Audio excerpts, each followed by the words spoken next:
आदाब नाज़रीन, मैं अब्दुर्रज़ाक और आप देख रहे हैं सदाकत न्यूज़ टाइम। मुस्लिम पर्सनल लॉ बोर्ड की मुश्तरका पार्लिमानी कमेटी से मुलाकात, वक्फ तरमीमी बिल पर बोर्ड ने तफसील से अपना मौक़िफ़ पेश की।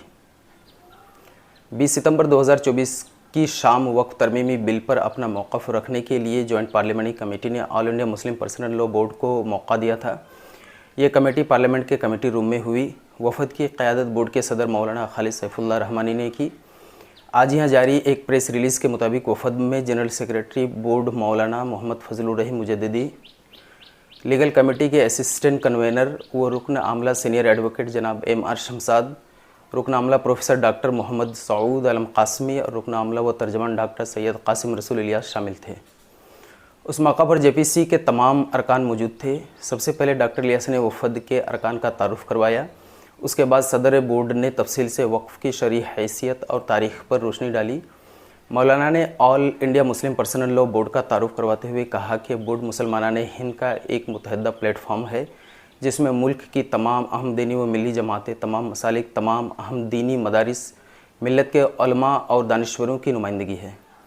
प्रोफेसर मोहम्मद सऊद आलम कासमी ने भी वक्फ़ की शरई हैसियत पर गुफ्तगू की। उसके बाद सीनियर एडवोकेट जनाब M.R. शमसाद ने वक्फ तरमीमी बिल की खामियों और नक़ाइस पर कानूनी नुक्ता नज़र से तफसीली इजहार ख़याल पेश किया।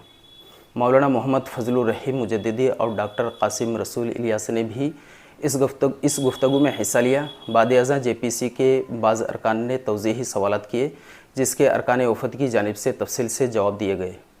क़ाबिल-ए-ज़ी बोर्ड की जानिब से वक्फ तरमीमी बिल के तफसीली जायज़े और इस पर बोर्ड के एतराज़ात पर 211 सफ़हात पर मुश्तमिल एक याददाश्त भी जमा की गई थी, जिसकी कापियाँ JPC के अरकान को क़बल अज़ वक्त फ़राहम कर दी गई थी।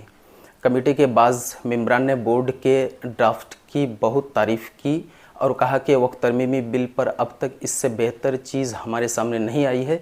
इससे वक्फ तरमीमी बिल से मुतल्लिक़ तमाम सवालात का जवाब मौजूद है और बड़ी हद तक हमारे मुश्किलात दूर होंगे। इससे कबल भी एक गैर रस्मी मीटिंग अगस्त को बोर्ड चेयरमैन कमेटी को एक मुख्तसर याददाश्त पेश की गई थी। अरकान बोर्ड और चेयरमैन कमेटी ने जो सवालात उठाए उसके लिए बोर्ड से कहा गया कि वो तहरीरी सवालात मिलने के 15 दिन के अंदर अपने जवाब जमा करा दे। आखिर में चेयरमैन कमेटी ने अरकान वफ़द का शुक्रिया अदा किया। बोर्ड की तरफ से जनरल सेक्रेटरी बोर्ड मौलाना मोहम्मद फजलुर रहीम मुजद्दिदी साहब ने चेयरमैन JPC और तमाम अरकान कमेटी का शुक्रिया अदा किया। कहा कि उन्होंने बड़ी खुंदा पेशानी से हमारी बातों को सुना। ये मीटिंग तकरीबन 2.5 घंटा तक चली। तो नाज़रीन, इस रिपोर्ट के मुतल्लिक़ आपका क्या ख्याल है? अपनी राय का इजहार कमेंट सेक्शन में ज़रूर दें। तब तक के लिए शुक्रिया। खुदा हाफिज़।